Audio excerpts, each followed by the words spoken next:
সবাইকে technique easy এডুকেশনের পক্ষ থেকে আন্তরিক শুভেচ্ছা ও অভিনন্দন। নবম শ্রেণীর নতুন কারিকুলামে বিজ্ঞান বইয়ের চতুর্থ অধ্যায়ের আজকের পর্বে তোমাদেরকে আমন্ত্রণ জানাচ্ছি। এই পর্বে আমরা আলোচনা করব পাতন এবং ঊর্ধ্বপাতন নিয়ে। খেয়াল করো, তোমরা জানো যে তরল পদার্থকে তাপ প্রয়োগ করে বাষ্পে পরিণত করার প্রক্রিয়াকে বাষ্পীভবন বলে। এটা তোমরা সবাই জানো যে তরলকে যখন তাপ দেওয়া হয় তখন সেটা বাষ্পে পরিণত হয়। এই যে তরলকে তাপ দিয়ে বাষ্পে পরিণত করার প্রক্রিয়া, এটাকে বাষ্পীভবন বলে। তোমরা সবাই নিশ্চয়ই কেতলিতে পানি গরম করার সময় পানিকে বাষ্পীভূত হয়ে উড়ে যেতে দেখেছো। আবার বাষ্পকে শীতল করলে তা তরলে পরিণত হয়, যাকে তোমরা ঘনীভবন বলো। তাহলে ঘনীভবন মানে কি? যখন বাষ্পকে শীতল করে তরলে পরিণত করা হয় তখন তাকে ঘনীভবন বলে, আর তরলকে বাষ্পে পরিণত করার যে প্রক্রিয়া সেটাকে বাষ্পীভবন বলে। শীতল করে রাখা কোমল পানীয়র বোতলের গায়ে আমরা ছোট ছোট জলকণা দেখি। এখানে জলীয় বাষ্প তার তাপশক্তি নির্গত করে ঠান্ডা হয়ে পানির কণায় পরিণত হয়। এটা ঘনীভবনের উদাহরণ। আমি একটু বিষয়টা বলি। ছোটবেলায় দেখা যেত এরকম যে ফ্রিজ থেকে বের করে বা দোকান থেকে নিয়ে আসা কোনো একটা ঠান্ডা পানির বা তোমার ওই কোমল পানীয়র বোতলকে যখন কোথাও রাখা হতো, একটু পরে দেখা যায় তার গায়ে ছোট ছোট ছোট করে পানির কণা জমেছে। তো ছোটবেলায় মনে হতো কি, বোতলের ভেতর থেকে তোমার ওই পানির কণাগুলো বের হয়ে চলে আসছে, অর্থাৎ বোতলের যে উপাদানটা ছিল সেটা বের হয়ে চলে আসছে। তো এই জন্য ফ্রিজ থেকে বের করার পর বা দোকান থেকে নিয়ে আসার পর খুব দ্রুত খেয়ে ফেলতাম, যাতে আমি ভাবতাম পড়ে যাচ্ছে এরকম। কিন্তু পরবর্তীতে জানতে পারলাম আসলে বিষয়টা ভেতর থেকে পড়ে যাচ্ছে, ব্যাপারটা এরকম না। এটা কি হচ্ছে, একটা বোতল, তার চারপাশে তো অসংখ্য জলীয় বাষ্পের কণা রয়েছে। তো যখন ওই জলীয় বাষ্পগুলো বাতাসের সংস্পর্শে আছে, অন্যদিকে বোতলটা যেহেতু ফ্রিজ থেকে বের করার কারণে বোতলটা অনেক বেশি ঠান্ডা, তার ফলে তার চারপাশে জলীয় বাষ্পের তাপমাত্রা সে কমিয়ে দেয়। যখন জলীয় বাষ্পের তাপমাত্রা তার স্ফুটনাঙ্কের থেকে কমে যায় তখন, বা জলীয় বাষ্পের তাপমাত্রা যখন কমে যায় তখন সে তাপ নির্গত করে তরলে পরিণত হয়। এই তরলে পরিণত হয়ে কি করে, বোতলের গায়ে ছোট ছোট পানির কণা আকারে জমা হয়। তো এই ছোট ছোট পানির কণা আকারে জমা হওয়ার যে প্রক্রিয়া, হ্যাঁ, বা এই যে বাষ্প থেকে তরলে পরিণত হওয়ার যে প্রক্রিয়া, এটাকেই মূলত আমরা ঘনীভবন বলে থাকি। তো এটা হচ্ছে ঘনীভবনের উদাহরণ।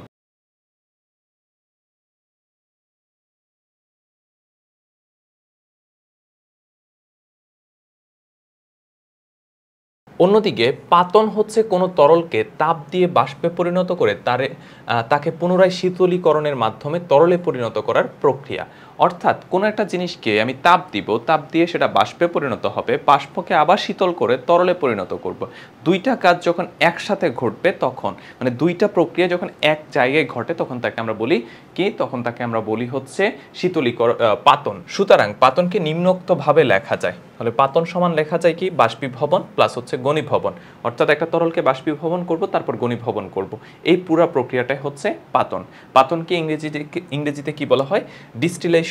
আর ডিস্টিলেশন সমান হচ্ছে কি, ভ্যাপোরাইজেশন এবং কনডেনসেশন। অর্থাৎ পাতন মানে হচ্ছে ডিস্টিলেশন, বাষ্পীভবন মানে হচ্ছে ভ্যাপোরাইজেশন, ঘনীভবন মানে হচ্ছে কনডেনসেশন। তো ইংরেজি নামগুলো একটু মনে রাখবো, অনেক সময় প্রয়োজন হয়ে পড়ে। আচ্ছা, পাতন প্রক্রিয়ায় কোনো রাসায়নিক বিক্রিয়া হয় না। কোনো মিশ্রণে একাধিক উপাদান থাকলে সেই মিশ্রণ থেকে উপাদানসমূহকে বিশুদ্ধভাবে পেতে প্রক্রিয়া ব্যবহার করা হয়। সুতরাং এটি হচ্ছে মিশ্রণ থেকে কোনো উপাদানকে পৃথকীকরণ পদ্ধতি। এখানে কিন্তু কোনো রাসায়নিক বিক্রিয়া হয় না। এই যে বাষ্পীভবন, ঘনীভবন দুইটা প্লাস মাইনাস দেখতে পাচ্ছি, এখানে কিন্তু কোনো রাসায়নিক বিক্রিয়া না।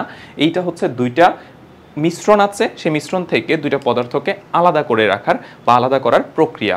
আর এইটার একটু পরিচয়টা আমি তোমাদেরকে দেখি যে পাতন মানে কি, ডিস্টিলেশন। আমরা বলি না ডিস্টিল ওয়াটার, ডিস্টিল ওয়াটারটা মূলত হচ্ছে এই যে পাতন প্রক্রিয়ায় যে পানিটা পাওয়া যায় সেটাই মূলত হচ্ছে কি, ডিস্টিল ওয়াটার। তোমরা দেখবা যে ওই ইনজেকশন পুশ করার সময় পাউডারের সাথে একটা পানি মেশানো হয়ে থাকে, যেই পানিটা মেশানো হয়ে থাকে সেই পানিটা মূলত হচ্ছে ডিস্টিল ওয়াটার। অর্থাৎ আমরা পানির সংজ্ঞা কিন্তু শিখি এরকম যে যার স্বাদ নাই, গন্ধ নাই, বর্ণ নাই, তাকে আমরা পানি বলে থাকি। কিন্তু আমরা যে পানিটা খাই তার কিন্তু একটা স্বাদ থেকে থাকে।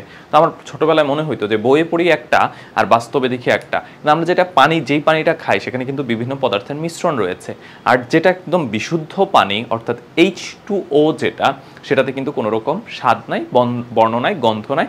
অর্থাৎ যেই পানি ডিস্টিলেশন প্রক্রিয়ায় বা তোমার পাতন প্রক্রিয়ায় তৈরি করা হয় তাকে আমরা মূলত ডিস্টিল ওয়াটার বলে থাকি। দেখো, এখানে ল্যাবরেটরিতে একটি পাতনের প্রক্রিয়া বলা আছে। এখানে কি ঘটে? সমুদ্রের পানিকে ফোটানোর পর বাষ্পীভূত হয়ে যাওয়ার পর লবণ অবশেষ হিসেবে থেকে যায়।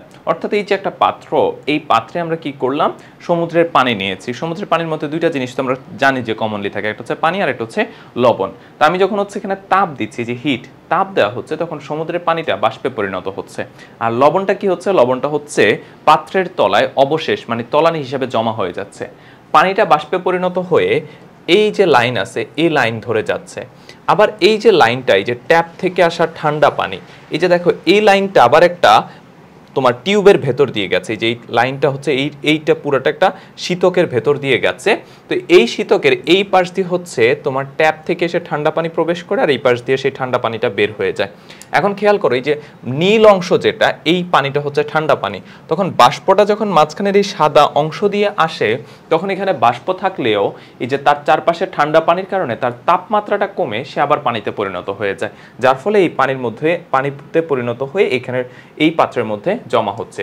এই যে ট্যাপের ঠান্ডা পানি শীতকের মধ্য দিয়ে যাওয়ার সময় নলটিকে শীতল করে, অর্থাৎ এই পাশ দিয়ে যেই ঠান্ডা পানিটা আসতেছে সেটা নলটাকে ঠান্ডা করে ফেলে, যার ফলে এর মধ্য দিয়ে যে বাষ্প যাচ্ছে সেটা তরলে পরিণত হয়। শীতকের মধ্য দিয়ে যাওয়ার সময় ঠান্ডা তরলের সংস্পর্শে বাষ্পে ঘনীভূত হয়ে পানিতে পরিণত হয়। তাহলে টোটাল প্রক্রিয়াটা কি? এখানে একটা পাতনের প্রক্রিয়া দেখানো হয়েছে। পাতন কি ছিল? প্রথমে বাষ্পে পরিণত করব, তারপর তরলে পরিণত করব।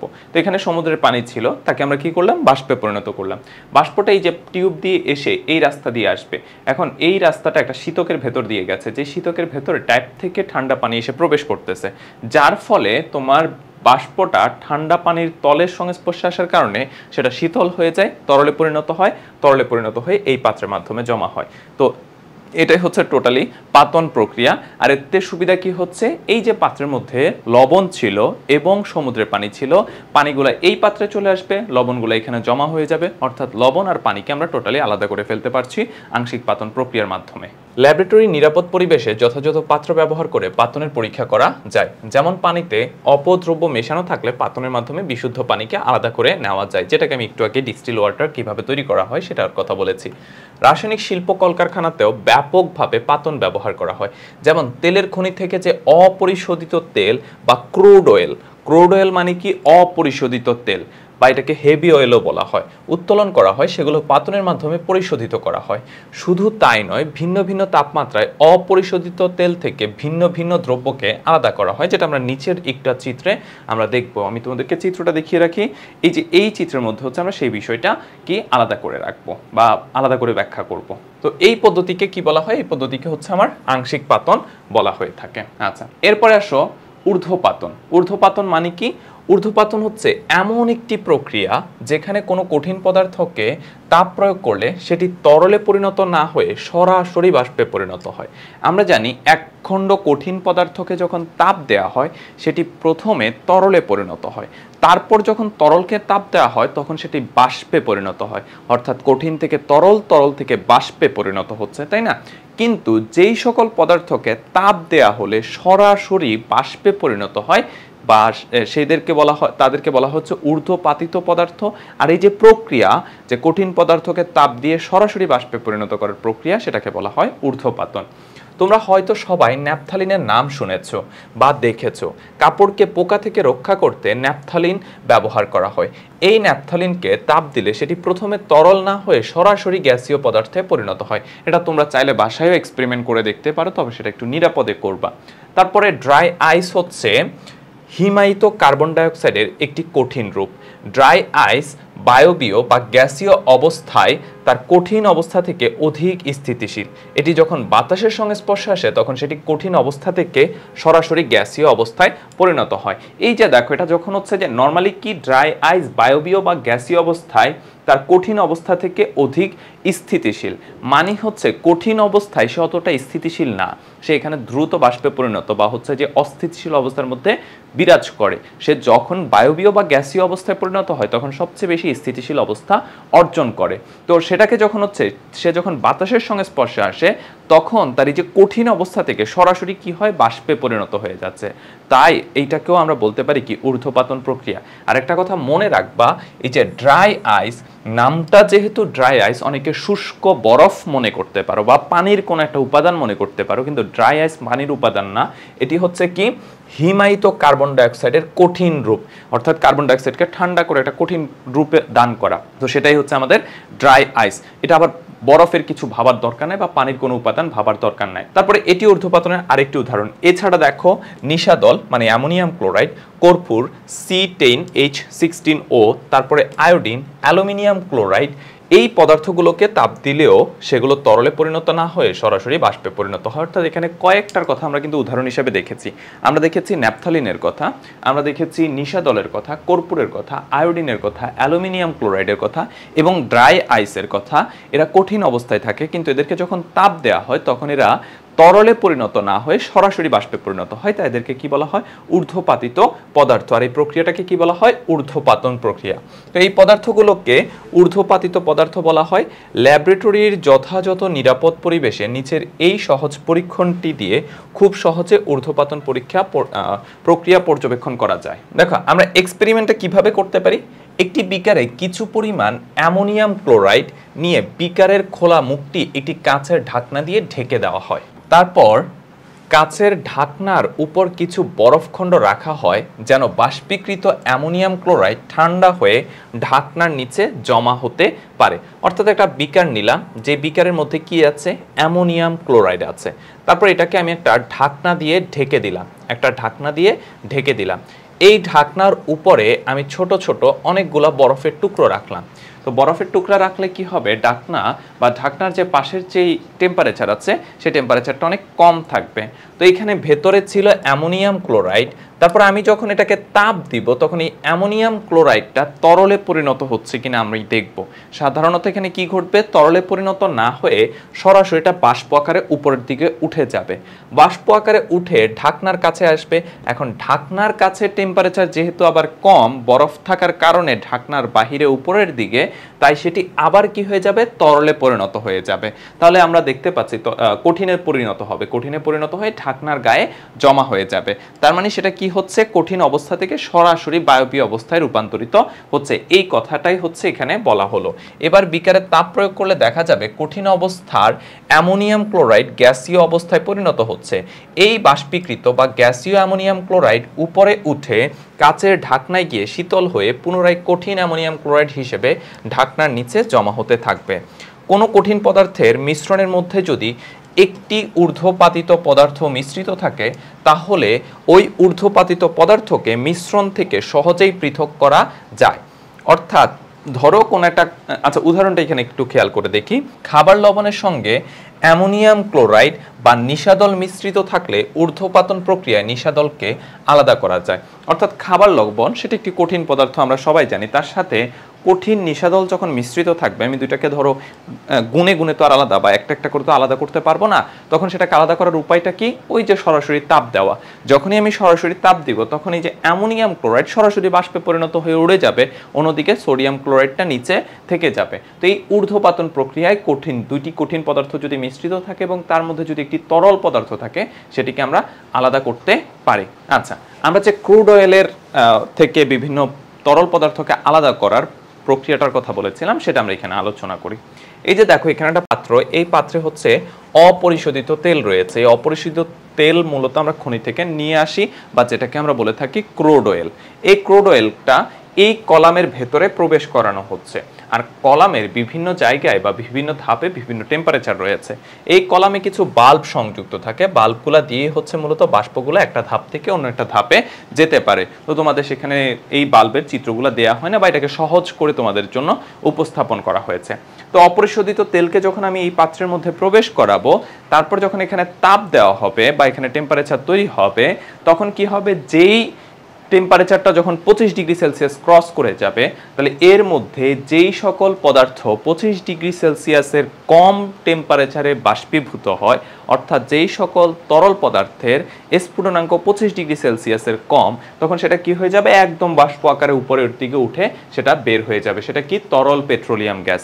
তারপর যখন টেম্পারেচার কি হবে 25 থেকে 26 ডিগ্রি সেলসিয়াস, মানে 25 ডিগ্রির উপরে চলে যাবে 60 ডিগ্রি পর্যন্ত, তখন এর মধ্যে যে সকল তরলের স্ফুটনাঙ্ক রয়েছে সেটা উপরের দিকে উঠে বের হয়ে চলে আসবে। কারণ উপরের দিকে কেন উঠবে, গ্যাসীয় বাষ্পীভূত হয়ে। বাষ্পীভূত কখন হবে, যখন টেম্পারেচারটা তার স্ফুটনাঙ্ক ক্রস করে যাবে। ধরো XYZ কোন একটা পদার্থের স্ফুটনাঙ্ক হচ্ছে 30 ডিগ্রি সেলসিয়াস, তারপর আমি যখন এখানে তাপ দেওয়া হবে তখন কি হবে, তার তাপমাত্রা বা এই জায়গার তাপমাত্রা যখন হচ্ছে 30 ডিগ্রি সেলসিয়াস ক্রস করে যাবে তখন সেটা বাষ্পে পরিণত হবে। বাষ্পে পরিণত হয়ে উপরের দিকে উঠতে থাকবে। এই যে এই জায়গার টেম্পারেচার যেহেতু 25 থেকে 60, উপরে গেলে সে আবার হচ্ছে যে বাষ্প থেকে কমে যাবে, তো মানে বাষ্প থেকে তরলে পরিণত হয়ে যাবে। তো এইখানে বাষ্প হয়ে এই রাস্তা দিয়ে হচ্ছে বের হয়ে যাবে। আর যেহেতু আমার 25 ডিগ্রি সেলসিয়াসের কমে যাদেরকে বের করতে চাচ্ছি তারা এই রাস্তায় বের হয়ে যাবে। বের হওয়ার পর আমি এটা ব্লক করে দিচ্ছি, তাহলে ওর উপরের দিকে যেতে পারবে না, সব পদার্থ এই পাশ দিয়ে বের হয়ে যাবে। এইভাবে প্রত্যেকটা ধাপে টেম্পারেচার ইনক্রিজ করে করে এখানে মিশ্রিত যেই বিভিন্ন উপাদান রয়েছে সেই উপাদানগুলোকে আমরা আলাদা করতে পারি। দেখো এখান থেকে আমরা বিটুমিন আলাদা করতে পারি, যেটা হচ্ছে রাস্তায় পিচ হিসেবে ব্যবহার করা হয়ে থাকে। ওই যে পিচ ঢালা রাস্তা আমরা বলে থাকি না, রাস্তায় বিটুমিন হিসেবে সেটা রাস্তায় বিটুমিন দেয়া হয়। তারপর হচ্ছে পিচ্ছিলকারী তেল, পিচ্ছিলকারী তেল মানে হচ্ছে লুব্রিকেন্ট। তারপরে জ্বালানি তেল, বিভিন্ন আমাদের বিভিন্ন যানবাহনের জন্য জ্বালানি তেল। তারপরে ডিজেল, তারপরে প্যারাফিন, উড়োজাহাজ চালানোর জ্বালানি, তারপরে ন্যাপথা এবং হচ্ছে পেট্রোল বা গ্যাসোলিন, এবং উপরের ধাপে হচ্ছে তরল বা পেট্রোলিয়াম গ্যাস। তো এইভাবে ক্রুড অয়েল থেকে বিভিন্ন ধাপে আমরা বিভিন্ন তরলকে আলাদা করতে পারি। আর আমরা উপরের ধাপে পড়ে এসেছিলাম আয়োডিন মিশ্রিত খাবার লবণ থেকে ঊর্ধ্বপাতন পদ্ধতিতে আয়োডিনকে আলাদা করা যায়। আমরা ইতিমধ্যে জানি যে কঠিন অবস্থায় ঊর্ধ্বপাতিত পদার্থ তাপ গ্রহণ করতে থাকলে তা সহজেই বাষ্পীভূত বা গ্যাসীয় অবস্থায় পরিণত হয়। কাজেই আয়োডিন মিশ্রিত খাবার লবণ তাপ গ্রহণ করলে আয়োডিন সহজেই বাষ্পীভূত হয়ে যাবে। আবার ওই বাষ্পকে ঠান্ডা করলে তা কঠিন আয়োডিনে পরিণত হবে। তাহলে আমরা কিভাবে ঊর্ধ্বপাতন জিনিসটা কি এবং হচ্ছে ঊর্ধ্বপাতন কিভাবে কাজে লাগাইতে পারি এবং সেটা দিয়ে কিভাবে কঠিন পদার্থ থেকে হচ্ছে দুইটা কঠিন পদার্থকে আলাদা করতে পারি। এছাড়া আমরা পাতন প্রক্রিয়া সম্পর্কে আলোচনা করেছিলাম। তো এই পর্ব নিয়ে তোমাদের যদি কোনো প্রশ্ন থেকে থাকে সেটা অবশ্যই তোমরা কমেন্টে জানাবা। আর সেই সাথে হচ্ছে এই অধ্যায়ের টেক্সট বইয়ের আলোচনা এখানেই শেষ হলো। সবাই ভালো থাকবে, সুস্থ থাকবে, দেখা হবে আগামী পর্বে। আজকের মতো এখানেই বিদায় নিচ্ছি।